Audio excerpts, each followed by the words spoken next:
जय हिंद दोस्तों, स्वागत है आप सभी का अपने यूट्यूब परिवार बीए सेमेस्टर वाला में। दोस्तों, जो भी दीनदयाल उपाध्याय गोरखपुर विश्वविद्यालय के बच्चे हैं या उससे अफिलेटेड जो कॉलेज हैं, यानी उससे संबंधित जो भी कॉलेज हैं, ठीक है, BA first semester political science का जिनका भी एग्जाम होने वाला है वो ध्यान से सुन लें, नहीं तो बहुत ही ज़्यादा आप लोगों का नुकसान हो जाएगा। क्या नुकसान हो जाएगा, ध्यान से सुन लीजिएगा। देखिए, जो भी दीनदयाल उपाध्याय गोरखपुर विश्वविद्यालय के बच्चे हैं, BA first semester political science का पेपर है, इनका प्रीवियस ईयर में यानी पिछले साल जो दीनदयाल उपाध्याय गोरखपुर विश्वविद्यालय है, इन्होंने अपना पॉलिटिकल साइंस पेपर का नाम Indian national movement and constitution of India, ये आपके पेपर का नाम था। और ठीक है, और जो आपका पेपर कोड था पिछले साल वो POL 101 था। ठीक है, अपने सीनियर लोगों से पूछ लीजिएगा, वो आपको बताएंगे। ठीक है, तो इस बार क्या किया है दीनदयाल उपाध्याय गोरखपुर विश्वविद्यालय ने, बीए फर्स्ट सेमेस्टर में आपके पेपर का नाम पॉलिटिकल थ्योरी रख दिया है, और जो पेपर कोड है इसका पेपर कोड का नाम POL 101 रख दिया है। ठीक है, तो आप लोग ध्यान रखिएगा, चिंता करने की कोई भी आवश्यकता नहीं है। पिछले साल का ही पेपर आप लोगों को प्रोवाइड मैं करा रहा हूँ बहुत ही ज़बरदस्त तरीके से। ऐसा नहीं है कि पेपर का नाम चेंज हो गया सर जी तो नहीं आएगा, नहीं, सिलेबस आपका सेम है, ये बात आप लोग ध्यान रखिएगा। पिछले साल का ही आपका ये क्वेश्चन पेपर है। ठीक है, केवल नाम चेंज हुआ है, सिलेबस आपका वही है, ये बात आप लोग ध्यान रखेंगे। और जो दीनदयाल उपाध्याय गोरखपुर विश्वविद्यालय है, 26 दिसंबर को आप लोगों का एग्जाम होगा। 26 दिसंबर 2024 को पॉलिटिकल थ्योरी का आप लोगों का एग्जाम होने वाला है, ये बात ध्यान रखेंगे। पेपर कोड है POL 101F। ठीक है, चले स्टार्ट करते हैं, देख लीजिए आप लोग। और जो पिछले साल आप लोगों का एग्जाम हुआ था, ध्यान रखिएगा, 2022-23 वाले सेशन में, इसमें आपके दो पेपर होते थे पॉलिटिकल साइंस के। इसके पहले अपने सीनियर से पूछेगा तो वो बताएंगे। ठीक है, तो ध्यान रखिएगा, पहले आपका नाम था Indian national movement and constitution of India. देख ले, आप लोग देख ही सकते हैं कि यहाँ पेपर कोड का नाम POL 101 है। ये दो पेपर होता था, तो ये दूसरा पेपर है, POL 101 भी है। अच्छा, सबसे मोस्ट इंपॉर्टेंट बात यह है कि इसमें आपको 3 पेपर मिलेंगे। ठीक है, 2022-23 सत्र का 2 पेपर है, और 2021-22 सत्र का आपको 1 पेपर मिलेगा, यानी 3 क्वेश्चन पेपर आपको इस क्लास में मिलेंगे, वो भी बहुत ही ज़बरदस्त तरीके से। बात ध्यान रखेंगे, एक भी क्वेश्चन आपका बाहर से नहीं आने वाला है। और मैंने आपको मॉडल पेपर महासंग्राम रिवीजन क्लासेस आपके ऑलरेडी मैंने करा रखे हैं, डिस्क्रिप्शन बॉक्स में प्लेलिस्ट का लिंक है, जा करके आप सारी क्लासेस देख सकते हैं। ठीक है, ये बात आप लोग ध्यान रखेंगे। ठीक है, चलें, और आप सभी से रिक्वेस्ट है, जो भी दीनदयाल उपाध्याय गोरखपुर विश्वविद्यालय के बच्चे हैं या उससे अफिलेटेड कॉलेज है, उससे संबंधित कॉलेज है, ये क्वेश्चन पेपर सभी बच्चों के व्हाट्सएप पर सेंड करना आपकी जिम्मेदारी है, ये बात आप लोग ध्यान रखिएगा। ठीक है, तो इस क्वेश्चन पेपर को जरूर शेयर कर दीजिएगा। चले स्टार्ट करते हैं क्लास को। इसमें पहला प्रश्न आपका पूछा गया है, कौन ब्रिटिश इंडियन एसोसिएशन से संबंध थे? तो इसमें जो आपके महादेव गोविंद रानाडे एवं फिरोज शाह मेहता है, ये ब्रिटिश इंडियन एसोसिएशन से संबंधित थे। सी ऑप्शन आपका इसमें राइट है पहले का। ठीक है, देखिए, प्रीवियस ईयर का कोई भी ऐसा क्वेश्चन पेपर नहीं है जिससे आपके एग्जाम में प्रश्न ना पूछा जाए, तो ये बात ध्यान रखेंगे। ये क्वेश्चन पेपर आपके लिए रामबाण साबित होगा, ये बात आप लोग ध्यान रखेंगे। 2023-24 शास्त्र का क्वेश्चन पेपर मेरे पास है, उसको मैं अभी सॉल्व करा दूंगा। अभी आपका एग्जाम दूर है, ठीक है, तो मैं आपके लिए वो भी प्रोवाइड करा दूंगा। एग्जाम से पहले आपको महासंग्राम रिवीजन क्लासेस में आपको दे दूंगा, ये बात आप लोग ध्यान रखिएगा। ठीक है, चले, चिंता करने की कोई भी आवश्यकता नहीं है, बीए सेमेस्टर वाला आपके साथ खड़ा है। ठीक है, चले, दूसरा प्रश्न देखेंगे आप लोगों का क्या पूछा गया है, स्वदेशी आंदोलन सर्वप्रथम कब आरंभ हुआ? स्वदेशी आंदोलन सबसे पहले 1905 में बंग भंग आंदोलन के समय में शुरुआत हुई थी इसकी। ये ऑप्शन आपका राइट है। आप लोग टेलीग्राम ग्रुप भी ज्वाइन कर लीजिएगा, कोई भी प्रश्न को लेकर डाउट है आप लोग इसका स्क्रीनशॉट लीजिए यहाँ से। ठीक है, इस प्रश्न का टेलीग्राम ग्रुप में आप सेंड कीजिए, बोलिए सर इस प्रश्न का उत्तर ये मुझे लग रहा है, डाउट मेरा क्लियर करिए। बिल्कुल आपका डाउट क्लियर मैं करूंगा, आपको एक भी पैसा नहीं देना है, डाउट सेशन का एक भी पैसा आपको नहीं देना है, टेलीग्राम ग्रुप ज्वाइन कर लीजिएगा। ठीक है, चले, तीसरा प्रश्न है, स्वराज मेरा जन्मसिद्ध अधिकार है और मैं इसे लेकर रहूंगा, यह कथन किसका है? ये जो स्टेटमेंट जारी किया गया था बाल गंगाधर तिलक के द्वारा कहा गया था। ठीक है, बी ऑप्शन आपका राइट है, प्रश्न नंबर तीसरे का। चलिए, चौथा प्रश्न इसमें आप लोगों का पूछा गया था, ध्यान से देखेंगे। भारतीय राष्ट्रवाद की प्रथम अभिव्यक्ति है, भारतीय राष्ट्रवाद की जो प्रथम अभिव्यक्ति है सन 1857 का प्रथम स्वतंत्रता संग्राम है। ये ऑप्शन आपका राइट है। ठीक है, जो मैंने सॉल्वेंट मॉडल पेपर कराए हैं आपको, ठीक है, जो महासंग्राम रिवीजन क्लासेस है, वो 3 वर्षों में जो प्रश्न पूछे गए हैं सारे मैंने उसमें रखे हैं, तो मॉडल पेपर मोस्टली आप लोग जरूर देखिएगा। ठीक है, चलिए, पांचवा प्रश्न है, ब्रिटिश भारत की राजधानी कोलकाता के स्थान पर दिल्ली कब बनाई गई थी? तो ये बनाई गई थी, डेट याद रखिएगा, 12 दिसंबर। ठीक है, डेट क्या है, 12 दिसंबर, और सन है आपका 1911। ठीक है, जो ब्रिटिश भारत की राजधानी पहले कोलकाता थी, इसके स्थान पर दिल्ली कब बनाई गई थी? 12 दिसंबर 1911 को। डी ऑप्शन आपका करेक्ट है। चलिए छठा प्रश्न देखिएगा, बहुत ही जबरदस्त क्वेश्चन है ये। देखिए निम्नलिखित में से कौन सा घटनाक्रम सही है, यानी सबसे पहले इसमें से कौन सी घटना हुई थी? चलिए मैं आपको बता देता हूँ, ध्यान से देखिएगा और इसका स्क्रीनशॉट लेकर रख लीजिएगा, बहुत ही इंपॉर्टेंट है। देखिए असहयोग आंदोलन, असहयोग आंदोलन आपका हुआ था 1920 में, ठीक है, देखते चलिएगा। और जो भारत छोड़ो आंदोलन है ये आपका कब हुआ था? 1942 में। कब हुआ था भारत छोड़ो आंदोलन? 1942 में। सविनय अवज्ञा आंदोलन कब हुआ था? सविनय अवज्ञा आंदोलन आपका हुआ था 1930 में, ठीक है, इतना क्लियर हो गया। और आपका जो यहाँ पर है स्वदेशी तथा बहिष्कार आंदोलन, ये आपका हुआ था 1905 में, ठीक है। पहला या फिर दूसरा क्वेश्चन आपने इसके बारे में पढ़ा है, ठीक है। तो आप लोग देख सकते हैं इसमें से कौन सा घटनाक्रम सही है। इसे घटनाक्रम हमें एक लाइन से लगाना है, सबसे पहले कौन सा हुआ था, ठीक है। तो सबसे पहला चौथा ऑप्शन आपका करेक्ट है, यानी 1905 में स्वदेशी तथा बहिष्कार आंदोलन हुआ। उसके बाद देखिए नज़दीक में कौन सा है आपका? 1920 है, ठीक है। उसके बाद आपका पहला इसमें आपका राइट है, ठीक है, यानी 1920 में असहयोग आंदोलन हुआ। उसके बाद क्या है? उसके बाद नज़दीक है आपका 1930 वाला सविनय अवज्ञा आंदोलन 1930 में हुआ, यानी यहाँ पे तीसरा आ जाएगा, ठीक है, ये वाला। और लास्ट में आपका भारत छोड़ो आंदोलन हुआ था, यानी यहाँ पे आ जाएगा ये दूसरा वाला 1942 में, ठीक है। यानी चौथा, पहला, तीसरा और दूसरा, ये बात आप लोग ध्यान रखिए, इसका स्क्रीनशॉट ले लीजिए ताकि आपको ये अच्छे से याद हो जाए, ठीक है। चले ध्यान रखिएगा, चौथा, पहला, तीसरा और दूसरा, देखेंगे कौन सा सही है। देखिए यहाँ पर दिया है चौथा, पहला, तीसरा और दूसरा, बी ऑप्शन आपका करेक्ट है। ये बात आप लोग ध्यान रखिएगा, इसका स्क्रीनशॉट ले लीजिए, बहुत ही ज़बरदस्त क्वेश्चन है। और देखिए यहाँ से पूछा जाता है आपके एग्जाम में, सविनय अवज्ञा आंदोलन किस सन में हुआ था? 1930 में हुआ था सर जी। स्वदेशी तथा बहिष्कार आंदोलन कब हुआ था? 1905 में। भारत छोड़ो आंदोलन 1942, असहयोग आंदोलन 1920 में, ठीक है। ये सारे क्वेश्चंस आपके एग्जाम में पूछे जाते हैं, ध्यान रखिएगा, स्क्रीनशॉट ले लेंगे।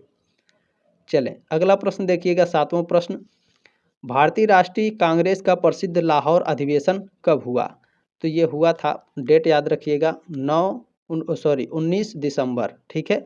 भारतीय राष्ट्रीय कांग्रेस का प्रसिद्ध लाहौर अधिवेशन 19 दिसंबर, ठीक है, 1929 में। बी ऑप्शन आपका करेक्ट है, ठीक है, ध्यान रखिएगा, भारतीय राष्ट्रीय कांग्रेस का प्रसिद्ध लाहौर अधिवेशन, डायरेक्ट आप याद रखिएगा, भारतीय राष्ट्रीय कांग्रेस का लाहौर अधिवेशन कब हुआ था? 1929 में, ठीक है, 19 दिसंबर को।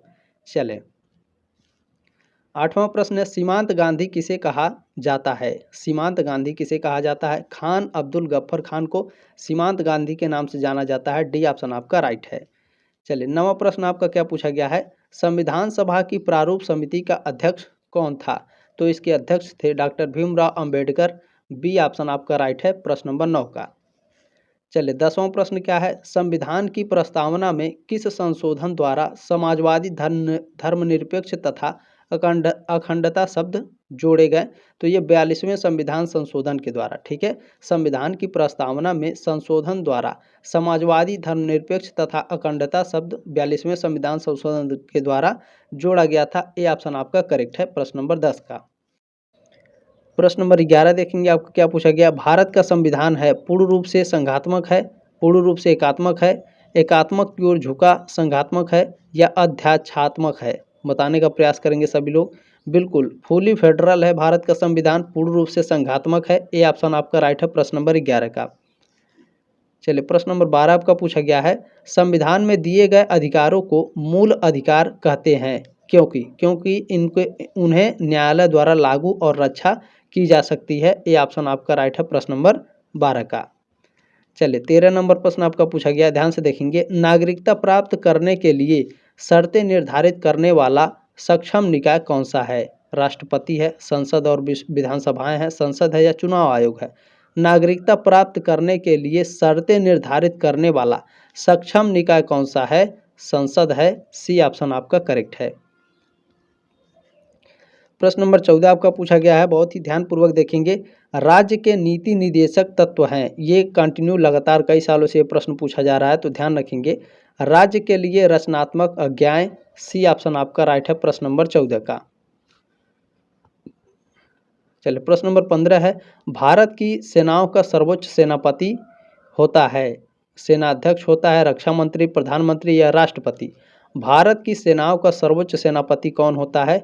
राष्ट्रपति होता है, प्रेसिडेंट होता है। डी ऑप्शन आपका राइट है प्रश्न नंबर 15 का। चलिए 16 नंबर प्रश्न है, राष्ट्रपति पर महाभियोग लगाने का अधिकार है, किसको अधिकार है?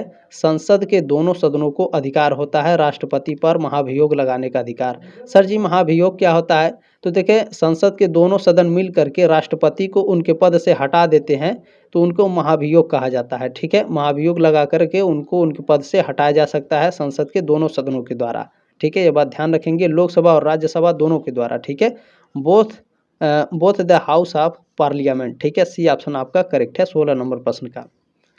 चलिए 17 नंबर प्रश्न है, केंद्रीय मंत्रिपरिषद अपने कार्यों के लिए निम्न में से किसके प्रति उत्तरदायी है? केंद्रीय मंत्रिपरिषद अपने कार्यों के लिए किसके प्रति उत्तरदायी है? राष्ट्रपति के, लोकसभा के, राज्यसभा के या फिर संसद के? तो ध्यान रखिएगा ये लोकसभा के प्रति उत्तरदायी होता है। ठीक है, केंद्रीय मंत्रिपरिषद अपने कार्यों के लिए लोकसभा के प्रति उत्तरदायी होता है। बी ऑप्शन आपका करेक्ट है।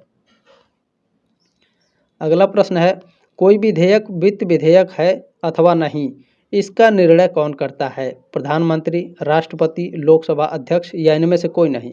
तो ध्यान रखिएगा कोई विधेयक वित्त विधेयक है या नहीं, इसका निर्णय लोकसभा के अध्यक्ष करते हैं। सी ऑप्शन आपका राइट है। ठीक है, स्पीकर ऑफ लोकसभा। चले अगला प्रश्न है, राष्ट्रपति लोकसभा में आंग्ल भारतीय समुदाय के कितने सदस्य मनोनीत कर सकता है? तो ध्यान रखेंगे ये कुल आपके 2 सदस्यों को मनोनीत कर सकते हैं 19 का। बी ऑप्शन आपका राइट है, ये बात ध्यान रखेंगे। चलिए अगला प्रश्न है आपका, संसद का अर्थ है, संसद का अर्थ क्या होता है? लोकसभा, राज्यसभा तथा राष्ट्रपति। संसद का अर्थ होते हैं, ठीक है, लोकसभा, राज्यसभा और प्रेसिडेंट। डी ऑप्शन आपका करेक्ट है। चलिए 21 नंबर प्रश्न है आपका, राष्ट्रपति किसे प्रधानमंत्री नियुक्त करता है? तो राष्ट्रपति जो होता है वो लोकसभा में बहुमत दल के नेता को प्रधानमंत्री नियुक्त करता है। ठीक है, ये ऑप्शन आपका राइट है, ध्यान रखेंगे। ठीक है, राष्ट्रपति किसे प्रधानमंत्री नियुक्त करेगा? लोकसभा में बहुमत दल के नेता को। ठीक है, ये ऑप्शन आपका राइट है प्रश्न नंबर 21 का। चलिए प्रश्न नंबर 22 देखेंगे क्या पूछा गया है, राज्यसभा सदस्य कितनी अवधि के लिए निर्वाचित होते हैं? तो राज्यसभा के जो सदस्य होते हैं वह 6 वर्ष के लिए निर्वाचित होते हैं। बी ऑप्शन राइट है आपका प्रश्न नंबर 22 का। चलिए अगला प्रश्न है आपका, उपराष्ट्रपति का निर्वाचन कौन करता है? उपराष्ट्रपति का निर्वाचन लोकसभा व राज्यसभा मिलकर करते हैं। सी ऑप्शन आपका राइट है। ठीक है, उपराष्ट्रपति का निर्वाचन कौन करेगा? लोकसभा और राज्यसभा मिलकर। ठीक है, 23 का बी ऑप्शन आपका करेक्ट है। चलिए 24 नंबर प्रश्न है, राज्य की कार्यपालिका का संवैधानिक प्रधान होता है, कौन होता है? राज्यपाल होता है। ए ऑप्शन आपका राइट है, यानी गवर्नर होता है। ठीक है, राज्य की कार्यपालिका का संवैधानिक प्रधान कौन होता है? गवर्नर यानी राज्यपाल। ए ऑप्शन आपका राइट है। ठीक है, चलिए अच्छा, आप लोगों का जब एग्जाम हो जाएगा तो आप लोग क्वेश्चन पेपर जरूर भेज दीजिएगा टेलीग्राम पर, मैं आपको आंसर की तुरंत प्रोवाइड करा दूंगा, ये बात आप लोग ध्यान रखिएगा। ठीक है, क्वेश्चन पेपर जरूर भेज दीजिएगा, डिस्क्रिप्शन बॉक्स में लिंक दिया गया है टेलीग्राम ग्रुप का, ज्वाइन कर लीजिएगा और अपना क्वेश्चन पेपर वहीं भेज दीजिएगा, फोटो खींच लीजिएगा अच्छे से और वहीं पर भेज दीजिएगा, मैं आपको आंसर की प्रोवाइड करा दूंगा। ठीक है, चले अगला प्रश्न है इसमें, राज्य मंत्रिपरिषद सामूहिक रूप से उत्तरदायी होती है राज्यपाल के प्रति यानी गवर्नर के प्रति या फिर असेंबली के प्रति यानी विधानसभा के प्रति या फिर प्रेसिडेंट के प्रति यानी राष्ट्रपति के प्रति या पार्लियामेंट के यानी संसद के प्रति? राज्य मंत्रिपरिषद सामूहिक रूप से उत्तरदायी होती है तो टू द असेंबली यानी विधानसभा के प्रति। बी ऑप्शन आपका राइट है। चलिए 26 नंबर प्रश्न क्या है, सर्वोच्च न्यायालय के न्यायाधीश की सेवानिवृत्ति आयु है, यानी जो यहाँ पर देख लीजिए, the retirement as of supreme court जज इज, यानी सुप्रीम कोर्ट के जो जज होते हैं इनके रिटायरमेंट का एज कितना होता है, साल कितना होता है? तो जो सुप्रीम कोर्ट के आपके जज होते हैं इनको 65 साल की उम्र में रिटायर कर दिया जाता है। ठीक है, सी ऑप्शन आपका राइट है प्रश्न नंबर 26 का। बहुत ही इंपॉर्टेंट प्रश्न है, ध्यान रखिएगा। 27 नंबर प्रश्न है, संविधान की रक्षा की जिम्मेदारी किसकी है? राष्ट्रपति की, प्रधानमंत्री की, संसद की या फिर सर्वोच्च न्यायालय की। संविधान की रक्षा की जो जिम्मेदारी है साथियों, वो सुप्रीम कोर्ट की होती है, सर्वोच्च न्यायालय की। डी ऑप्शन आपका राइट है। प्रश्न नंबर 28 आप लोगों का क्या पूछा गया है, वर्तमान में देश के कितने उच्च न्यायालय कार्यरत हैं, यानी हमारे देश में, भारत में प्रेजेंट टाइम में कितने उच्च न्यायालय कार्य कर रहे हैं। तो 25 हैं। सी ऑप्शन आपका राइट है प्रश्न नंबर 28 का। ठीक है, चले 29 नंबर प्रश्न है आपका, संविधान के किस अनुच्छेद में जिला न्यायालयों का प्रावधान किया गया है। तो बताने का प्रयास करेंगे। बिल्कुल, देखें अनुच्छेद 214 में। ठीक है, अनुच्छेद 200 संविधान के अनुच्छेद 214 में जिला न्यायालयों का प्रावधान किया गया है। ये ऑप्शन राइट है प्रश्न नंबर 29 का। प्रश्न नंबर 30 है, उच्चतम न्यायालय का न्यायाधीश पदच्युत किया जा सकता है, यानी सुप्रीम कोर्ट का जो जज होता है, इसको इसके पद से कैसे हटाया जा सकता है। तो ध्यान रखेंगे, संसद के प्रस्ताव पर राष्ट्रपति के द्वारा। ठीक है, उच्चतम न्यायालय के जो न्यायाधीश होते हैं उनको उनके पद से हटाया जा सकता है। डी ऑप्शन आपका राइट है। चलिए, बहुत ही सारे ज़बरदस्त क्वेश्चन है, ये बात ध्यान रखेंगे। बाकी आपके लिए मैं बहुत ही ज़बरदस्त तरीके से महासंग्राम रिवीजन क्लासेस जल्द लेकर के आऊँगा। ठीक है, राज्यपाल राज्य विधान परिषद में कितने सदस्यों को मनोनीत कर सकता है। तो ये कुल ध्यान रखेंगे 1/6। ठीक है, राज्यपाल राज्य विधान परिषद में कितने सदस्यों को मनोनीत कर सकता है, 1/6। डी ऑप्शन आपका राइट है प्रश्न नंबर 31 का। प्रश्न नंबर 32 पूछा गया, उच्च न्यायालय के न्यायाधीशों की नियुक्ति किसकी सलाह पर की जाती है, यानी हु, चले देखें, हु वॉज एडवाइज द जज of the high court one to be appointed. ठीक है, उच्च न्यायालय के न्यायाधीशों की नियुक्ति किसकी सलाह पर की जाती है। तो ये भारत के मुख्य न्यायाधीशों के सलाह पर की जाती है। ठीक है, चीफ जस्टिस ऑफ इंडिया। ये ऑप्शन राइट है आपका प्रश्न नंबर 32 का। चलिए, प्रश्न नंबर 33 पूछा गया है, उत्तर प्रदेश में प्रथम विशेष महिला अदालत का गठन किया गया, कब किया गया। 10 फरवरी 1996 में इलाहाबाद। सी ऑप्शन राइट है। ये प्रश्न 100% आएगा, ये बात ध्यान रखिएगा। चलिए, प्रश्न नंबर 34 आपका पूछा गया है, केंद्र और राज्य की व्यवस्थापिका दोनों किस विधि पर कानून बना सकती हैं। देखिए, इंग्लिश में लिखा है, हिंदी में टाइपिंग नहीं हो पाया है। ठीक है, तो ध्यान रखिएगा, केंद्र और राज्य की व्यवस्थापिका दोनों किस विधि पर कानून बना सकती हैं। तो विवाह, समझौते और हानि पर, आर्थिक और सामाजिक योजनाओं पर, आपराधिक कानून और क्रिया विधि पर, इन सभी पर। डी ऑप्शन आपका राइट है प्रश्न नंबर 34 का। चलिए, 35 नंबर देखिएगा क्या पूछा गया है, केंद्र और राज्य दोनों के बीच शक्तियों का बंटवारा संविधान की किस सूची में किया गया है। प्रथम सूची में, 7वीं सूची में, 8वीं सूची में या 12वीं सूची में। तो केंद्र और राज्य के बीच शक्तियों का बंटवारा संविधान की 7वीं अनुसूची या फिर 7वीं सूची में किया गया है। ठीक है, 7 लिस्ट में। बी ऑप्शन राइट है प्रश्न नंबर 35 का। चले, अगला प्रश्न देखिएगा, 36 नंबर है, संविधान के किस अनुच्छेद द्वारा राज्यों को अनुदान देने की व्यवस्था की गई है। तो ये संविधान के अनुच्छेद 275 के द्वारा, ठीक है, ये अनुदान देने की व्यवस्था की गई है। ये ऑप्शन आपका राइट है प्रश्न नंबर 36 का। ठीक है, ध्यान रखेंगे। चलिए, 37 नंबर प्रश्न पूछा गया, अनुच्छेद 371 के उपबंध कितने राज्यों पर लागू हो रहे हैं। तो ये 12 राज्यों पर लागू हो रहे हैं। सी ऑप्शन राइट है प्रश्न नंबर 37 का।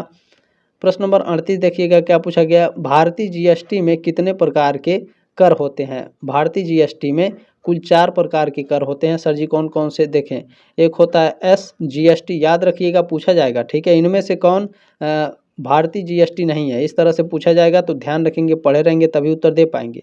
एक होता है CGST, ठीक है, और एक होता है IGST, ठीक है, और एक होता है आपका UGST। इसका फुल फॉर्म बताइए। देखिए, SGST का फुल फॉर्म होता है, ठीक है, state goods and service. CGST का मतलब क्या होता है, central goods and service. IGST का फुल फॉर्म होता है इंटीग्रेटेड गुड्स एंड सर्विस, और UGST का फुल फॉर्म होता है union territory goods and service. ठीक है, ध्यान रखिएगा, इनको ये पूछा जाता है, बहुत ही ज़बरदस्त है। चले, इसमें से आपका डी ऑप्शन करेक्ट है, ध्यान रखेंगे। प्रश्न नंबर 39 पूछा गया है, राष्ट्रीय अनुसूचित जनजाति आयोग का गठन कब किया गया। 2002 में, 2003 में, 2004 में या 2005 में। राष्ट्रीय अनुसूचित जनजाति आयोग का गठन कब किया गया। बिल्कुल, देखें 2004 में किया गया था, डेट याद रखिएगा 19 फरवरी। जब आप आगे सेमेस्टर में पढ़ेंगे तो आपको ये पढ़ाया जाएगा, ठीक है? डेट भी आपको साथ में दिया जाता है, तो 19 फरवरी 2004 सी ऑप्शन राइट है प्रश्न नंबर 39 का। आपने अभी तक सब्सक्राइब नहीं किया है तो सब्सक्राइब कर लीजिएगा। बीए सेमेस्टर वाला बहुत ही ज़बरदस्त तरीके से डीडीयू की तैयारी कराता है, बहुत ही ज़बरदस्त तरीके से, ठीक है? ये बात आप लोग ध्यान रखेंगे, ठीक है? देखिए सब्सक्राइब कर लेंगे तो 3 साल आप हमारे साथ ज़रूर जुड़ने वाले हैं, ये बात ध्यान रखेंगे, ठीक है? चलें, प्रश्न नंबर 40 है, किस संविधान संशोधन द्वारा मताधिकार की आयु 21 वर्ष से घटाकर 18 वर्ष कर दी गई है?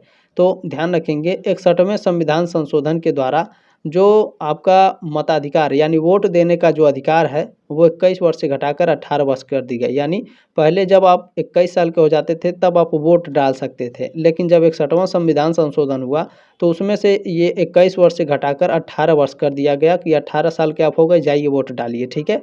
ये 61वें संविधान संशोधन के द्वारा किया गया था, ये बात ध्यान रखेंगे, ठीक है? और सबसे मोस्ट इम्पॉर्टेंट बात ये दोस्तों, देखिए POL 101 आ गया आपका, ठीक है? ये दूसरा क्वेश्चन पेपर है।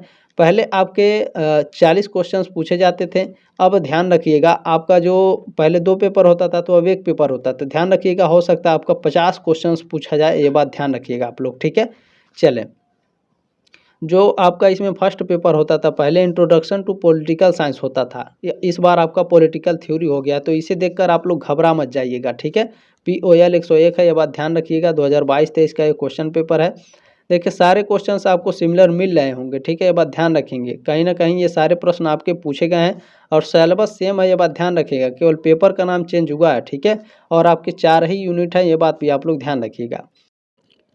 चलिए, इसमें पहला प्रश्न आपका पूछा गया है, पॉलिटिक्स किसकी रचना है? बहुत ही फेमस पुस्तक है और लगातार ये आपके एग्जाम में पूछा जा रहा है।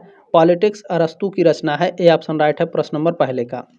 चलिए, दूसरा प्रश्न तो एकदम बहुत ही फेमस है, ये आपको 6 सेमेस्टर तक मिलेगा। मैं पढ़ाता हूँ 6 सेमेस्टर के बच्चों को, तो ये प्रश्न लगातार आपके पूछे जाते हैं। लेवियाथन पुस्तक के लेखक कौन है? लेवियाथन पुस्तक के लेखक थॉमस हॉब्स है, ये ऑप्शन आपका राइट है। आप लोग कमेंट करके बताइएगा लेवियाथन पुस्तक की प्रकाशन कब हुआ था, क्योंकि जब आगे सेमेस्टर में जाएंगे आप तो लेवियाथन पुस्तक का प्रकाशन वर्ष पूछा जाता है, ठीक है? तो आप लोग कमेंट करके जरूर बताएंगे। तीसरा प्रश्न है, राज्य केवल एक यंत्र है जिसकी सहायता से एक वर्ग दूसरे वर्ग का शोषण करता है, किसका कथन है? ये स्टेटमेंट कार्ल मार्क्स का है, ये ऑप्शन आपका राइट है। बहुत ही फेमस ये स्टेटमेंट है, लगातार देखिएगा आपको 6 सेमेस्टर तक ये स्टेटमेंट आपको मिलेगा, ठीक है? चले, अगला प्रश्न है, शक्ति पृथक्करण के सिद्धांत का प्रतिपादन किसने किया है? तो मॉन्टेस्क्यू ने किया है, चौथे का डी ऑप्शन आपका राइट है, ठीक है? शक्ति पृथक्करण का सिद्धांत किसने दिया है? मॉन्टेस्क्यू ने। अगला प्रश्न है आपका, निम्नलिखित में से कौन सा राज्य नहीं है? देखिए भारत, फ्रांस, अमेरिका। जब आप पॉलिटिकल साइंस पढ़ते हैं और पॉलिटिकल साइंस के अंदर जो देश होते हैं इनको राज्य कहा जाता है, ठीक है? तो ये बात ध्यान रखिएंगे। तो उत्तर प्रदेश आपका राज्य नहीं है, बाकी फ्रांस, भारत और अमेरिका ये आपके राज्य हैं, ये बात आप लोग ध्यान रखिएगा, ठीक है? पॉलिटिकल साइंस में या फिर इंटरनेशनल रिलेशंस जब आप पढ़ते हैं पॉलिटिकल साइंस के अंदर तो इनको जो देश होते हैं इनको राज्य बोला जाता है, ये बात ध्यान रखिएगा, ठीक है?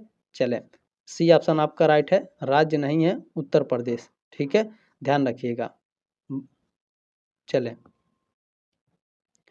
अगला प्रश्न है, आधुनिक संदर्भ में राज्य शब्द का पहली बार प्रयोग किसने किया? बताने का प्रयास करेंगे। बिल्कुल मैकियावेली ने किया है, बी ऑप्शन आपका राइट है, ठीक है? राज्य शब्द की उत्पत्ति, राज्य शब्द जो पहली बार प्रयोग किया गया था ये आधुनिक संदर्भ में मैकियावेली के द्वारा किया गया था। छठवें का बी ऑप्शन आपका राइट है और पांचवें का सी ऑप्शन आपका करेक्ट है, ये बात ध्यान रखेंगे, ठीक है? और छठे का बी ऑप्शन आपका करेक्ट है। सातवां प्रश्न देखते हैं आपका क्या पूछा गया है, व्यवहारवाद का जनक कौन है? ठीक है, बिहेवियरलिज्म के जनक कौन है? तो JB वाटसन है। कौन है? JB वाटसन, ठीक है? आपके ऑप्शन में दिया नहीं है, मैं बता दे रहा हूँ, आप लोग ध्यान रखिएगा। JB वाटसन है व्यवहारवाद के जनक, ठीक है? आपके ऑप्शन में दिया नहीं है तो इसके हम छोड़ देते हैं, ठीक है? आप क्या करेंगे तो आप भी माइनस मार्किंग है नहीं, किसी पर लगा देंगे, ठीक है? क्योंकि आपके व्यवहारवाद के जनक JB वाटसन है, ऑप्शन में आपके दिया ही नहीं है। चले, आठवां प्रश्न आपका क्या पूछा गया है, एक राज्य जो अपने नागरिकों को अधिक सामाजिक सुविधाएं प्रदान करे कहलाता है? तो वह कल्याणकारी राज्य कहलाता है। सी ऑप्शन आपका राइट है। लगातार ये प्रश्न पूछा जाता है एग्जाम में, ध्यान रखेंगे। 9वां प्रश्न है, निम्नलिखित में से कौन सा लक्षण कल्याणकारी राज्य से संबंधित नहीं है? तो जो स्टेटलेट सिस्टम है, ठीक है, स्टेटलेस सिस्टम है, राज्य विहीन व्यवस्था, ये आपका कल्याणकारी राज्य से संबंधित नहीं है। जो कल्याणकारी राज्य होते हैं उनका सामाजिक सुरक्षा होता है, लोकतांत्रिक व्यवस्था होती है और सामाजिक न्याय की भावना होती है, ठीक है। राज्य विहीन व्यवस्था नहीं होती है, तो बी ऑप्शन आपका राइट है। 10वां प्रश्न है, राजनीति विज्ञान का आधुनिक उपागम है। राजनीति विज्ञान का आधुनिक उपागम क्या है? तो ए है आपका व्यवहारवादी उपागम। ए ऑप्शन आपका करेक्ट है प्रश्न नंबर 10 का। प्रश्न नंबर 11 देखिए क्या पूछा गया, व्यवहारवाद का आधार है अनुभववाद, समाजवाद, उदारवाद या साम्यवाद। व्यवहारवाद का जो आधार होता है वो अनुभववाद होता है, ठीक है। ए ऑप्शन आपका करेक्ट है। अगला प्रश्न देखिएगा 12 नंबर, राज्य के 4 तत्व होते हैं, 5, 3 या फिर 9 तत्व। तो ध्यान रखिएगा, राज्य के 4 तत्व होते हैं, 12 का ऑप्शन नंबर ए राइट होते हैं। सर जी राज्य के 4 तत्व कौन कौन से हैं? जनसंख्या होता है, क्षेत्र यानी इलाका होता है, सरकार होती है और वहाँ की संप्रभुता होती है, ठीक है। चलें, प्रश्न नंबर 13 आपका पूछा गया, राजनीति विज्ञान का संबंध है किससे है? तो राज्य और सरकार से होता है राजनीति विज्ञान का संबंध, स्टेट और गवर्नमेंट से। डी ऑप्शन आपका राइट है प्रश्न नंबर 13 का। प्रश्न नंबर 14 आपका पूछा गया है, दैवी उत्पत्ति के सिद्धांत के अनुसार राज्य की रचना की गई किसके द्वारा? ईश्वर के द्वारा की गई है। डी ऑप्शन आपका राइट है। जब भी दैवी उत्पत्ति पूछे तो ध्यान रखिएगा, दिमाग में रख लीजिए, दैवी यानी देवता, देवता यानी ईश्वर, ठीक है। दैवी उत्पत्ति के सिद्धांत के अनुसार जो राज्य की रचना है वो ईश्वर के द्वारा की गई है। डी ऑप्शन आपका करेक्ट है। प्रश्न नंबर 15 है, नगर राज्य शब्द का सामान्यतः संबंधित है प्राचीन मिस्र से, प्राचीन यूनान से, प्राचीन चीन से या इनमें से कोई नहीं। नगर राज्य शब्द की सामान्यतः संबंधित है, किससे संबंधित है? तो प्राचीन यूनान से। बी ऑप्शन राइट है प्रश्न नंबर 15 का। प्रश्न नंबर 16 आपका पूछा गया, राजनीति विज्ञान शब्द का प्रयोग सर्वप्रथम किसने किया? तो किसने किया? अरस्तु महोदय ने राजनीति विज्ञान शब्द का सबसे पहले प्रयोग किया था। सी ऑप्शन आपका राइट है 16 का। चले, प्रश्न नंबर 17 आपका पूछा गया है, राजनीति का पर्यायवाची अंग्रेजी शब्द पॉलिटिक्स किस शब्द से बना है? लैटिन शब्द से, अंग्रेजी शब्द पॉलिटिकल से, यूनानी शब्द पोलिस से, किससे बना है? बिल्कुल, देखिए राजनीति शब्द पर्यायवाची जो अंग्रेजी शब्द पॉलिटिक्स है ये आपका यूनानी शब्द के पोलिस से बना है। सी ऑप्शन आपका राइट है, ठीक है। चलें, अगला प्रश्न है, राजनीति विज्ञान सर्वोत्तम विज्ञान है किसका कथन है? तो ये स्टेटमेंट अरस्तु का है। बी ऑप्शन आपका राइट है। अरस्तु महोदय ने कहा था राजनीति विज्ञान सर्वोत्तम विज्ञान होता है। चले, अगला प्रश्न क्या है इसमें, किस सिद्धांत ने स्वीकार किया कि राज्य युद्ध से उत्पन्न हुआ है? तो ये आपके शक्ति सिद्धांत, ठीक है, फोर्स थ्योरी, ठीक है। किस सिद्धांत ने स्वीकार किया है राज्य युद्ध से उत्पन्न हुआ है? फोर्स थ्योरी यानी शक्ति सिद्धांत। बी ऑप्शन आपका राइट है। चले, अगला प्रश्न क्या है, राज्य एक आवश्यक बुराई है इसे मानते हैं मार्क्सवादी मानते हैं, व्यक्तिवादी, फांसीवादी या समाजवादी? राज्य एक आवश्यक बुराई है इसे व्यक्तिवादी मानते हैं। बी ऑप्शन आपका राइट है प्रश्न नंबर 20 का। चले, 21 नंबर प्रश्न क्या है, निम्नलिखित में से कौन व्यवहारवाद से संबंधित नहीं है? तो देखें जो आपका तकनीकों का उपयोग है, ठीक है, यूज ऑफ टेक्निक, वेरिफिकेशन और प्योर साइंस, ठीक है, यानी सत्यापन, तकनीकों का उपयोग और शुद्ध विज्ञान, ये व्यवहारवाद से संबंधित है। लेकिन परंपरा, ठीक है, ट्रेडिशन, यानी सी ऑप्शन आपका राइट है, ट्रेडिशन आपका व्यवहारवाद से संबंधित नहीं है। 22 नंबर प्रश्न है, निम्नलिखित में से कौन सा राज्य का आवश्यक तत्व नहीं है? देखें राज्य का आवश्यक तत्व होता है जनसंख्या, उसका क्षेत्रफल और वहाँ की सरकार, ठीक है, और वहाँ की संप्रभुता। लेकिन धर्म जो है ये आपके राज्य की आवश्यक तत्व नहीं होता है। डी ऑप्शन आपका राइट है, यानी रिलीजन। प्रश्न नंबर 23 है, वर्ग संघर्ष का सिद्धांत किससे संबंधित है? कंटिन्यू ये प्रश्न लगातार पूछा जा रहा है, कार्ल मार्क्स हैं, ठीक है। वर्ग संघर्ष का सिद्धांत किससे संबंधित है? Karl Marx. इसी प्रश्न को ऐसे पूछता है, ठीक है, कि वर्ग संघर्ष का सिद्धांत किसने दिया? कार्ल मार्क्स ने, ठीक है। 23 का ऑप्शन नंबर ए राइट है आपका। चलिए, 24 नंबर प्रश्न पूछा है, प्रकृति का राजा सॉरी, प्रकृति का राज्य का अर्थ है, प्रकृति का राज्य अर्थ है, किसका अर्थ है? तो राज्य की उत्पत्ति के पूर्व की स्थिति। बी ऑप्शन राइट है प्रश्न नंबर आपका 24 का, इसके लिए सॉरी, ठीक है। प्रकृति का राज्य है और इसका अर्थ है राज्य की उत्पत्ति के पूर्व की स्थिति। चलिए प्रश्न नंबर 25 देखेंगे, आपका क्या पूछा गया है। निम्नलिखित में से कौन सुमेलित नहीं है? स्टेट्समैन, ये जो पुस्तक है प्लेटो ने लिखा, बिल्कुल राइट है। ऑन लिबर्टी पुस्तक को जेएस मिल ने लिखा है, बिल्कुल राइट आंसर है। ग्रामर ऑफ पॉलिटिक्स पुस्तक के लेखक हेराल्ड लास्की हैं, बिल्कुल राइट आंसर है। The state and revolution Karl Marx ने नहीं लिखा है। द स्टेट एंड रिवॉल्यूशन को व्लादिमीर लेनिन ने लिखा है। किसने लिखा है? व्लादिमीर लेनिन ने, ठीक है। डी ऑप्शन क्या है आपका? सुमेलित नहीं है। लेकिन इसे याद रखिएगा, एग्जाम में बहुत ही फेमस ये सारे पुस्तक हैं। पूछेगा ऑन लिबर्टी पुस्तक के लेखक कौन है? जेएस मिल है। स्टेटमैन, जो स्टेटमैन है इसके लेखक कौन है? प्लेटो हैं। ग्रामर ऑफ पॉलिटिक्स पुस्तक के लेखक कौन है? हेराल्ड लास्की हैं। द स्टेट एंड रिवॉल्यूशन पुस्तक के लेखक कौन है? Vladimir Lenin. चलिए अगला प्रश्न है, मार्क्सवादियों के अनुसार राज्य एक दैविक संस्था है, एक प्राकृतिक संस्था है, एक मानवकृत संस्था है या विकास का परिणाम है? मार्क्सवादियों के अनुसार जो राज्य है वह एक मानवकृत संस्था है। सी ऑप्शन आपका राइट है। चलिए अगला प्रश्न है आपका, सामाजिक संविदा का सिद्धांत देने वाले सिद्धांतों के अनुसार राज्य, तो राज्य एक मानवकृत संस्था है। सी ऑप्शन आपका करेक्ट है। चलिए अगला प्रश्न क्या है, राजनीति को कौन क्या पाता है, कब और कैसे, किसने परिभाषित किया? टालकट पार्सन्स ने, हेराल्ड लासवेल ने, रैमजे म्योर ने या किसी ने नहीं? राजनीति को कौन क्या पता है, कब और कैसे, किसने परिभाषित किया है? तो हेराल्ड लासवेल ने। बी ऑप्शन राइट है प्रश्न नंबर 28 का। चलिए 29 नंबर प्रश्न पूछा गया है, लोकतंत्र में अभिजन सिद्धांत के समर्थक हैं। वेरी वेरी मोस्ट इंपॉर्टेंट प्रश्न है, लगातार ये पूछा जा रहा है। तो अभिजन सिद्धांत के समर्थक मिचेल्स हैं, मोस्का हैं और विल्फ्रेड पैरेटो हैं। डी ऑप्शन आपका राइट है, ध्यान रखेंगे। चलिए प्रश्न नंबर 30 क्या है आपका, कानून बनाने की शक्ति किसमें निहित है? कार्यपालिका के पास, विधायिका के पास, न्यायपालिका के पास या भारत के मुख्य न्यायाधीश के पास? कानून बनाने की शक्ति किसमें निहित होती है? विधायिका के पास। बी ऑप्शन आपका राइट है प्रश्न नंबर 30 का। चलिए प्रश्न नंबर 31 है, किसका कथन है कि ये स्टेटमेंट किसका है?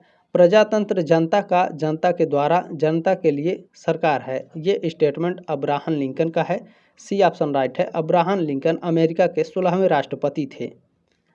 चलिए अगला प्रश्न क्या है, आधुनिक प्रजातंत्र जाना जाता है प्रत्यक्ष प्रजातंत्र के रूप में यानी डायरेक्ट डेमोक्रेसी के रूप में, या फिर रिप्रेजेंटेटिव डेमोक्रेसी यानी प्रतिनिधि प्रजातंत्र के रूप में, या फिर सोशलिस्ट डेमोक्रेसी यानी समाजवादी प्रजातंत्र के रूप में, या फिर नॉन ऑफ एबव यानी उपरोक्त में से कोई नहीं? आधुनिक प्रजातंत्र जाना जाता है, कंटिन्यू ये प्रश्न पूछा जा रहा है। तो ये रिप्रेजेंटेटिव डेमोक्रेसी के रूप में जाना जाता है, प्रतिनिधि प्रजातंत्र के रूप में। 32 का ऑप्शन नंबर बी राइट है आपका, ठीक है, ध्यान रखिएगा। नंबर 33 है आपका, अधिनाय तंत्र का लक्षण है, द कैरेक्टरिस्टिक्स ऑफ डिक्टेटरशिप, ठीक है, जो मोदी जी के लिए यूज हो रहा था, डिक्टेटरशिप, संविधान बदल देंगे वही वाला, ठीक है। तो अधिनाय तंत्र, डिक्टेटरशिप माने अधिनाय तंत्र, इसका लक्षण क्या होता है? निरंकुश संप्रभुता, ठीक है। डी ऑप्शन आपका राइट है प्रश्न नंबर 33 का। चलिए प्रश्न नंबर 34 क्या है, प्रत्यक्ष प्रजातंत्र सामान्यतः संबंधित है, direct democracy is commonly associated with. प्रत्यक्ष प्रजातंत्र किससे संबंधित होता है? तो जो प्रत्यक्ष प्रजातंत्र है किससे संबंधित है? भारत से, नेपाल से, अमेरिका से या स्विट्जरलैंड से? प्रत्यक्ष प्रजातंत्र यानी डायरेक्ट डेमोक्रेसी स्विट्जरलैंड में होता है। डी ऑप्शन आपका राइट है। यहाँ पर देखें, अगर राष्ट्रपति को चुनना होगा तो डायरेक्ट जनता के द्वारा चुना जाता है। अगर यहाँ पर जो भी यहाँ के राष्ट्रपति हों या प्रधानमंत्री हों, इनको डायरेक्ट चुना जाता है जनता के द्वारा। भारत में क्या है, यहाँ पर पहले विधायक को चुना जाता है, फिर विधायक आपके प्रधानमंत्री को चुनते हैं, ठीक है, इस तरह से होता है। यहाँ आपका इनडायरेक्ट डेमोक्रेसी है भारत में, और आपके स्विट्जरलैंड में डायरेक्ट डेमोक्रेसी है यानी प्रत्यक्ष प्रजातंत्र है, ठीक है। डायरेक्ट जनता राष्ट्रपति को चुनती है या प्रधानमंत्री को। निम्नलिखित में से कौन प्रत्यक्ष प्रजातंत्र का उपकरण नहीं है? डायरेक्ट डेमोक्रेसी का उपकरण कौन सा नहीं है, बताने का प्रयास करेंगे सभी लोग। देखिए, आरंभक होता है, जन्म संग्रह होता है और लोक निर्णय, ये तीनों आपके प्रत्यक्ष प्रजातंत्र के उपकरण हैं। सार्वभौम वयस्क मताधिकार ये आपके प्रत्यक्ष प्रजातंत्र के उपकरण नहीं है। डी ऑप्शन राइट है प्रश्न नंबर 35 का। ठीक है, और 34 का यहाँ पर डी ऑप्शन आपका करेक्ट था। ठीक है, ये बात भी आप लोग करेक्ट रखेंगे, ध्यान रखेंगे। प्रश्न नंबर 36 क्या है? प्रजातंत्र में अंतिम सत्ता निहित होती है तो जनता में निहित होती है। सी ऑप्शन राइट है। कंटिन्यू ये प्रश्न पूछा जाएगा 6 सेमेस्टर तक। ठीक है, कंटिन्यू बहुत ही फेमस ये क्वेश्चन है, ध्यान रखिएगा।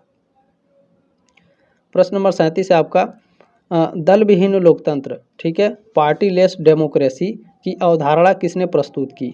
तो इसकी अवधारणा जेपी नारायण ने दी है। ठीक है, दल विहीन लोकतंत्र की। बी ऑप्शन आपका राइट है। चलिए, प्रश्न नंबर आपका 38 क्या है? राज्य की उत्पत्ति का कौन सा सिद्धांत वर्ग संघर्ष पर आधारित है? समाजवाद, मार्क्सवाद, पूंजीवाद या उदारवाद? राज्य की उत्पत्ति का कौन सा सिद्धांत वर्ग संघर्ष पर आधारित है? तो ये मार्क्सवाद आधारित है, मैक्सिम। ठीक है, बी ऑप्शन आपका राइट है प्रश्न नंबर 38 का। चलिए, 39 नंबर प्रश्न क्या है? निम्नलिखित में से किसने सामान्य इच्छा का सिद्धांत दिया है? सामान्य इच्छा का सिद्धांत जिगजैग रूसो ने दिया है। सी ऑप्शन आपका राइट है। चलिए, 40 नंबर प्रश्न है, कानून बनाने और लागू करने की शक्ति है राजनीतिक शक्ति, आर्थिक शक्ति, नैतिक शक्ति या इनमें से कोई नहीं? कानून बनाने और लागू करने की जो शक्ति होती है वो पॉलिटिकल पावर होती है, यानी राजनीतिक शक्ति होती है। ये ऑप्शन आपका राइट है। चलिए, इसमें अगला प्रश्न है, जैसे मैंने कहा था कि मैं आपको 3 क्वेश्चन पेपर सॉल्व कराऊंगा, ये तीसरा क्वेश्चन पेपर है। ठीक है, स्वराज मेरा जन्मसिद्ध अधिकार है और मैं इसे लेकर रहूंगा, उपयुक्त कथन है। ये कथन किसका है? बाल गंगाधर तिलक का। पहला क्वेश्चन पेपर मैंने सॉल्व कराया था, उसमें भी ये क्वेश्चन आए थे। तो आप लोग देख रहे हैं कंटिन्यू लगातार ये सारे क्वेश्चन आपके दोहराए जाते हैं। क्वेश्चन पेपर आपके लिए रामबाण साबित होगा, ये बात ध्यान रखेंगे। ठीक है, देखिए, असहयोग आंदोलन किसके द्वारा चलाया गया था? असहयोग आंदोलन महात्मा गांधी के द्वारा चलाया गया था। ए ऑप्शन आपका राइट है प्रश्न नंबर 32 का। अगला प्रश्न देखिएगा, 3 नंबर प्रश्न है, रॉलेट एक्ट पास हुआ। रॉलेट एक्ट कब पास हुआ था? तो ध्यान रखेंगे, डेट याद रखिएगा, 18 मार्च। ठीक है, 18 मार्च 18 मार्च सन 1919 को रॉलेट एक्ट को पास किया गया था। बी ऑप्शन राइट है आपका प्रश्न नंबर 3 का। प्रश्न नंबर 4 है, भारत परिषद का निर्माण किस अधिनियम द्वारा किया गया? भारत परिषद का निर्माण 1858 के अधिनियम के द्वारा किया गया था। बी ऑप्शन आपका करेक्ट है। चलिए, चौथा प्रश्न हो गया। पांचवा प्रश्न देखेंगे, केंद्र में द्वैध शासन किस अधिनियम के अंतर्गत स्थापित किया गया? केंद्र में द्वैध शासन अधिनियम, तो ध्यान रखेंगे, केंद्र में द्वैध शासन अधिनियम भारत सरकार अधिनियम 1935 के द्वारा आपका स्थापित किया गया था। सी ऑप्शन आपका राइट है प्रश्न नंबर 5 का। प्रश्न नंबर 6 है आपका, 1946 में निर्मित अंतरिम सरकार में कार्यपालिका परिषद के उपसभापति थे। कौन थे? जवाहरलाल नेहरू, डॉक्टर एस राधाकृष्णन, श्री राजगोपालाचारी या डॉक्टर राजेंद्र प्रसाद? तो 1946 में निर्मित अंतरिम सरकार में कार्यपालिका परिषद के जो उपसभापति थे वो पंडित जवाहरलाल नेहरू थे। ये ऑप्शन आपका करेक्ट है। 7वां प्रश्न है, स्वतंत्र भारत का प्रथम भारतीय गवर्नर जनरल था। स्वतंत्र भारत का प्रथम भारतीय गवर्नर जनरल ये आपका श्री राजगोपालाचारी जी थे। सी ऑप्शन आपका राइट है। देखिए, सभी से रिक्वेस्ट है, प्लीज़ शेयर जरूर कर दीजिएगा व्हाट्सएप पर। ये मत सोचिएगा कि अब मेरा दोस्त हमसे ज़्यादा नंबर पा जाएगा, ऐसा मत सोचिएगा। ठीक है, जरूर शेयर कर देंगे। चलें, 8वां प्रश्न है, वर्तमान में भारतीय संविधान में गणना की दृष्टि से कुल कितने अनुच्छेद और अनुसूचियां हैं? तो गणना की दृष्टि से 395 अनुच्छेद और 12 अनुसूचियां हैं। बी ऑप्शन आपका राइट है प्रश्न नंबर 8 का। अगला प्रश्न देखिएगा, 9 नंबर प्रश्न है, 42वें संवैधानिक संशोधन द्वारा प्रस्तावना में कौन सा शब्द जोड़ा गया था? तो ध्यान रखेंगे, समाजवादी पंथ निरपेक्ष शब्द जोड़ा गया था। डी ऑप्शन आपका करेक्ट है। अगला प्रश्न है, उद्देशिका है। उद्देशिका क्या है? संविधान का भाग है उद्देशिका। ठीक है, ध्यान रखेंगे, पार्ट ऑफ कॉन्स्टिट्यूशन। ये आप ऑप्शन नंबर ए राइट है प्रश्न नंबर 10 का। प्रश्न नंबर 11 क्या है? भारत में एकल नागरिकता की अवधारणा अपनाई गई कनाडा से, ब्रिटेन से, अमेरिका से या फ्रांस से? भारत में एकल नागरिकता की अवधारणा किससे अपनाई गई है? ब्रिटेन से अपनाई गई है। बी ऑप्शन आपका राइट है। चलिए, अगला प्रश्न है आपका, निम्नलिखित में से भारत में नागरिकता निर्धारण का विशिष्ट अधिकार किसे प्राप्त है? तो ये आपका संसद को प्राप्त है। बी ऑप्शन आपका राइट है प्रश्न नंबर 12 का। प्रश्न नंबर 13 है, मौलिक अधिकारों का संरक्षक है। मौलिक अधिकारों का संरक्षक सर्वोच्च न्यायालय होता है, सुप्रीम कोर्ट होता है। सी ऑप्शन आपका राइट है प्रश्न नंबर 13 का। चलिए अगला प्रश्न देखिएगा, 14 नंबर प्रश्न है, संविधान के भाग चतुर्थ क में कितने मूल कर्तव्य दिए गए हैं? 8, 9, 10 या 11?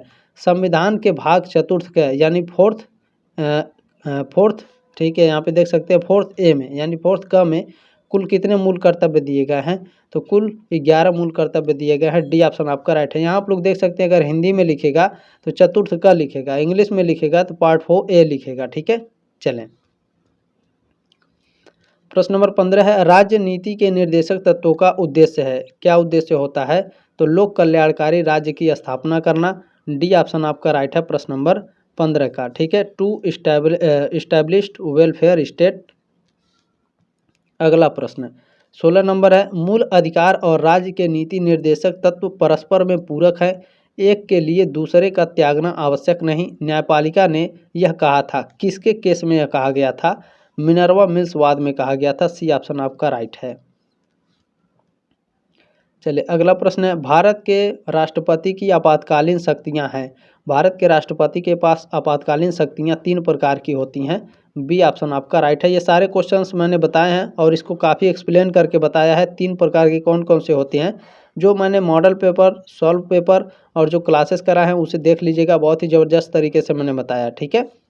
प्रश्न नंबर 18 है, प्रधानमंत्री की नियुक्ति कौन करता है? प्रधानमंत्री की नियुक्ति राष्ट्रपति के द्वारा होती है। बी ऑप्शन आपका राइट है प्रश्न नंबर 18 का। प्रश्न नंबर 19 है, लोकसभा के लिए चुनाव में निर्वाचित होने के लिए किसी व्यक्ति के लिए न्यूनतम आयु सीमा है, कितना है? 25 वर्ष, ठीक है। यदि आप 25 साल के हैं तो ध्यान रखिएगा क्या है, आप लोकसभा के लिए चुनाव लड़ सकते हैं, ठीक है। सी ऑप्शन आपका राइट है। पार्लियामेंट के आप सदस्य बन सकते हैं यदि आप 25 साल के हैं। देखिए, हमारे संविधान के अनुसार राज्यसभा का कार्यकाल है, हमारे संविधान के अनुसार जो राज्यसभा का कार्यकाल होता है वह आपका 6 साल के लिए होता है, ठीक है। यानी प्रत्येक 6 वर्ष में समाप्त हो जाता है। सी ऑप्शन आपका राइट है। चलिए 21 नंबर प्रश्न देखिएगा क्या पूछा गया है। राज्य की कार्यपालिका का संवैधानिक प्रधान होता है विधानसभा का अध्यक्ष, मुख्यमंत्री, राज्यपाल या राष्ट्रपति? प्रेसिडेंट, गवर्नर, चीफ मिनिस्टर या फिर speaker of the state assembly? बताइए, भारत जो राज्य की कार्यपालिका का संवैधानिक प्रधान होता है वो कौन होता है? राज्यपाल होता है, गवर्नर। सी ऑप्शन राइट है। आप लोग देख रहे हैं कंटिन्यू ये सारे क्वेश्चन दोहराए जा रहे हैं, तो आपके एग्जाम में ये क्वेश्चन बहुत ही महत्वपूर्ण होगा, ठीक है। भारत की पहली मुख्यमंत्री कौन बनी? भारत की पहली मुख्यमंत्री कौन थी बताइए सभी लोग? बिल्कुल, सुचेता कृपलानी। बी ऑप्शन आपका राइट है प्रश्न नंबर 22 का। प्रश्न नंबर 23 है, सर्वोच्च न्यायालय में सेवानिवृत्ति की आयु है, बताइए। The retirement age in the supreme court, ये भी आप लोगों को मैंने पढ़ाया, ठीक है, 65 वर्ष। डी ऑप्शन राइट है। लगातार ये सारे क्वेश्चन दोहराए जा रहे हैं। चलिए 24 नंबर प्रश्न है, संविधान की व्याख्या करने का अंतिम अधिकार किसको है? संविधान की, या ऐसा नहीं है कि वही पेपर उठा के मैं यहाँ पढ़ा रहा हूँ, आप लोग देख रहे होंगे क्वेश्चन चेंज हो जा रहे हैं, ठीक है। यानी ये कंटिन्यू आपके क्वेश्चन पूछे जा रहे हैं, जो मैंने कहा कि लगातार ये क्वेश्चन पूछे जाते हैं, तो ध्यान रखिएगा क्वेश्चन आपके दोहराए जा रहे हैं कंटिन्यू, ठीक है। संविधान की व्याख्या करने का अंतिम अधिकार किसको है?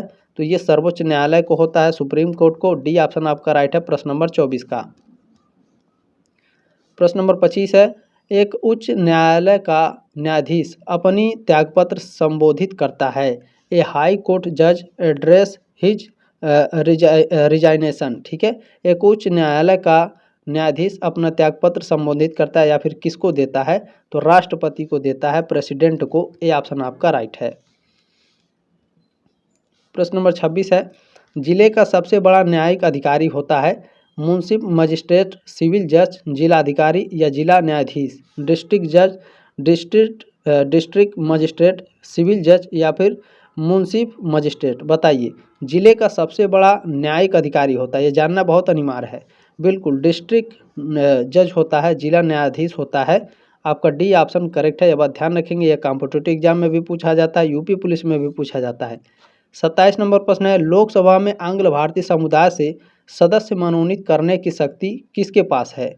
तो ये जो शक्ति है ये भारत के राष्ट्रपति के पास है, ठीक है, प्रेसिडेंट ऑफ इंडिया के पास। बी ऑप्शन आपका राइट है प्रश्न नंबर 27 का। अगला प्रश्न देखेंगे, उत्तर प्रदेश में परिवार कल्याण कब स्थापित किया गया? उत्तर प्रदेश में परिवार कल्याण 2 अक्टूबर 1985 को स्थापित किया गया। बी ऑप्शन आपका राइट है। चलिए अगला प्रश्न देखिएगा क्या है, मंत्रिपरिषद सामूहिक रूप से निम्न में से किसके प्रति उत्तरदायी है? प्रधानमंत्री के प्रति, राष्ट्रपति के प्रति, राज्यसभा के प्रति या लोकसभा के प्रति? मंत्रिपरिषद सामूहिक रूप से निम्न में से किसके प्रति उत्तरदायी है? लोकसभा के प्रति। डी ऑप्शन आपका करेक्ट है। चलिए प्रश्न नंबर 30 है, केंद्र राज्य संबंध किस अनुसूची में परिभाषित है? 7वीं, 8वीं, 9वीं या फिर 10वीं? आप लोगों ने पढ़ा है क्वेश्चन, बिल्कुल 7वीं अनुसूची में। ये ऑप्शन आपका राइट है। ये सारे क्वेश्चंस मोस्ट इंपॉर्टेंट है, दोहराए जाएंगे जरूर, ये बात ध्यान रखिएगा। विषय, अच्छा ये क्वेश्चन पेपर कम से कम 2-3 बार देख लीजिएगा, ठीक है। विषय जिन पर केंद्र व राज्य सरकारें दोनों कानून बना सकती हैं उल्लिखित किया गया है, किसमें उल्लिखित किया गया है? समवर्ती सूची में। सी ऑप्शन आपका राइट है। चलिए प्रश्न नंबर 32 है, भारत में जीएसटी कब से प्रभावी हुआ? उसमें आपका जीएसटी पूछा था कितने प्रकार की होती हैं? 4 प्रकार की, मैंने एक्सप्लेन करके बताया। और इसमें पूछा है जीएसटी कब से प्रभावी हुआ या फिर कब से लागू हुआ? तो 1 जुलाई 2017 से। सी ऑप्शन आपका राइट है। इसमें अगला प्रश्न है, अनुच्छेद 371 के उपबंध कितने राज्यों पर लागू हो रहे हैं? तो ध्यान रखेंगे, यहाँ अनुच्छेद 371 पूछा है। अनुच्छेद 371 के उपबंध में पूछ रहा है, तो 12 राज्य होंगे, ठीक है। बी ऑप्शन राइट है आपका प्रश्न नंबर 33 का।